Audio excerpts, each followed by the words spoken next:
古典时代罗马帝国的没落，逐渐被拜占庭、伊斯兰与西欧给取代。前面我们聊完了拜占庭，接着我们就来谈一谈伊斯兰。而提到伊斯兰文明，通常都会有个明确的起始开端，这跟拜占庭从什么时候开始有很多种说法不同。一般我们以公元7世纪穆罕默德创立伊斯兰教并开始传播作为起始。至于结束呢，也跟拜占庭于公元1453年灭亡不同哦。伊斯兰文明时至今日依然发挥着举足轻重的影响力。信奉伊斯兰教的穆斯林大约占全世界总人口的1/4，主要分布在今天的中东、中亚、东南亚、非洲、巴基斯坦、孟加拉、印度尼西亚等地方。他们共同信仰着唯一的造物主阿拉，并以古兰经为基础，试图建立一个宗教与日常生活和谐共存的社会，同时也是目前世界第2大的宗教。大家好，我是克里夫。虽然伊斯兰教目前传播到世界各地，不过它的起源却要从阿拉伯半岛开始说起。起初，这个地方一直都不太受到其他国家的重视，不管是波斯还是罗马，都没有想过要把势力范围延伸到这块充满沙漠的地区。因此，居住在这个地方的贝都因人多半是靠着骆驼游牧为主。这种状况要一直到公元6世纪左右，也就是我们前2集说过的，当拜占庭与波斯点燃战火后，才有所改变。因为战争的关系，原本丝绸之路遭到阻隔，于是只好找一条比较安全的通道，也就是阿拉伯半岛。随着商业贸易路线的改变，使得新的商业据点逐渐出现，新的贸易市镇、城市或交通枢纽也跟着诞生。而其中最为著名的城镇就是麦加。麦加城不仅是商业城市，城内还有一座科尔白古庙，里头有一块受到供奉的黑曜石，受到许多不同教派信徒的崇拜。至于这座城市的统治者，则是库赖什部落。公元571年，穆罕默德诞生于麦加，从小父母双亡，由亲戚抚养长大。为了分担家境的他，年纪轻轻就跟着叔父外出经商，累积商业的经验。或许是到各地商贸的关系，让他接触到了基督教与犹太教等信仰。在他25岁的时候，受雇于一位富裕的寡妇，并展露出他的经商才能，后来更与他结婚。因此，中年的穆罕默德也迅速成为了麦加城里众多富裕商人的其中一员。但让他跟其他商人不同的是，公元610年，在山洞里沉思的穆罕默德听到了神谕。这段经历不仅改变了他的人生，也开启了伊斯兰教的历史。在当时，阿拉伯各部落是多神信仰，虽然也有信奉阿拉，但他只是众多神其中地位比较高的一位。但在穆罕默德听过神谕后，他并开始传播只信奉阿拉的一神论宗教。他不仅是带来真主启示的使者，也是所谓的先知。不过万事起头难哦，原先在麦加的库赖什部落并不接受。他们担心，如果改信这种一神论的宗教，那就会让麦加城里那些信奉各种教派的部族发生反抗或动乱。虽然麦加城的库赖什有所顾虑，但北方的亚特里布城却没有这种担忧。相反的，他们反而希望穆罕默德可以帮助他们调解当地的冲突。因此，在麦加城的贵族对穆斯林的迫害越来越严重后，公元622年，穆罕默德便决定迁移到亚特里布。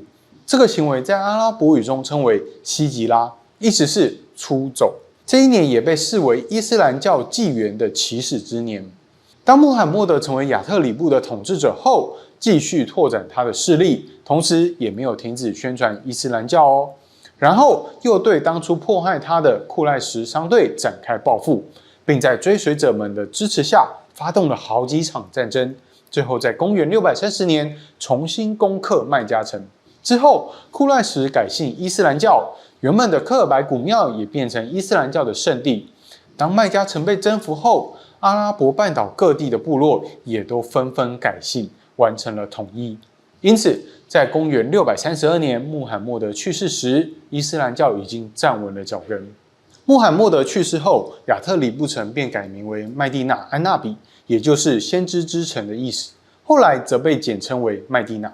而伊斯兰的原意是指顺从，所以穆斯林需要绝对服从宇宙唯一的至高无上的阿拉。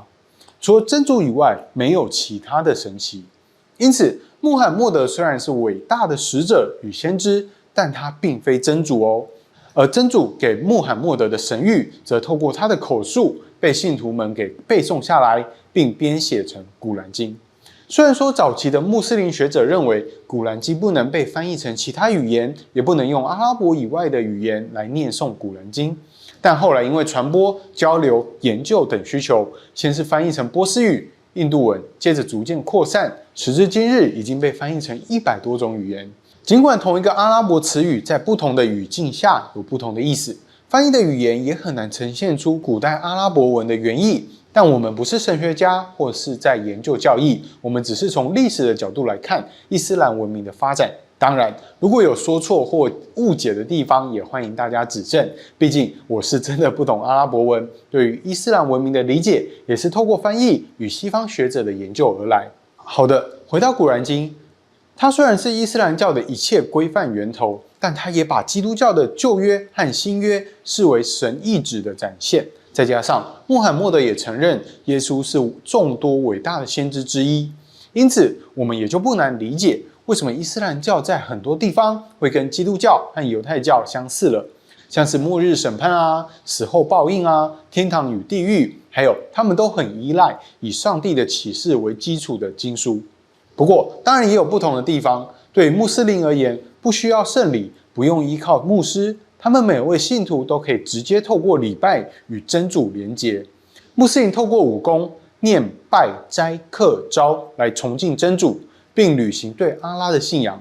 而阿拉其实就是耶和华啦，只是名称上的差异。换句话说，阿拉就是宇宙唯一的神，独一无二的造物主。这样摒除阶级与宣扬普世主义的新兴宗教，在穆罕默德死后，因为他没有指定继承人，便由一些亲近的追随者提名阿布伯克尔为第一任的哈里发，也就是先知的代理人的意思。阿布伯克尔上任后，先把那些不服从他的部落给重新统一起来，接着便率领军队跨出阿拉伯半岛的边界，向外扩张。令他们惊讶的是，另外2大国，也就是拜占庭和波斯，竟然都没有什么抵抗力哦。这让他们的军事行动十分顺利。因此，接下来继任的4位哈里发便延续这种武力征讨的策略。公元636年，他们在叙利亚打倒了拜占庭的军队。上一集我们有说过，拜占庭因此失去了这块粮仓，使得农业的根基受到打击。接着，在公元637年，他们又消灭了波斯的主力军队，占领了首都。最后，在公元651年，征服了波斯帝国。北方打得差不多了，接着他们掉头往南，先是把拜占庭人从埃及给驱逐出去，接着往西把北非给占领下来。最后，在公元711年，阿拉伯人甚至从北非越过直布罗陀海峡进攻西班牙。换句话说，在这大约100年的时间，穆斯林不仅灭掉了波斯，还把古罗马的大部分疆土都给夺了下来。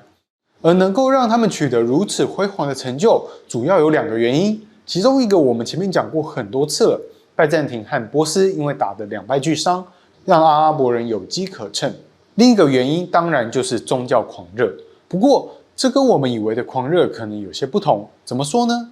其实穆斯林并没有要那些被他们征服的国度通通都改信伊斯兰教，相反的，他们甚至不太欢迎被征服者改信阿拉。毕竟这样一来，他们才可以保持统治者的阶级地位。这里说的狂热，是指原本松散的组织架构转变成一致听命于哈里发的领导，并带着一种解救各地被拜占庭或波斯欺压的使命感。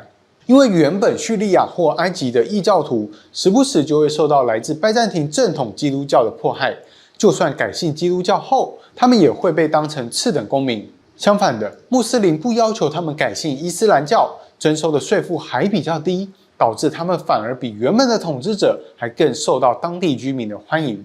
当然啦，更根本的原因，还是从资源匮乏的沙漠往外寻求更富裕的生存地，以及更多的战利品与财富。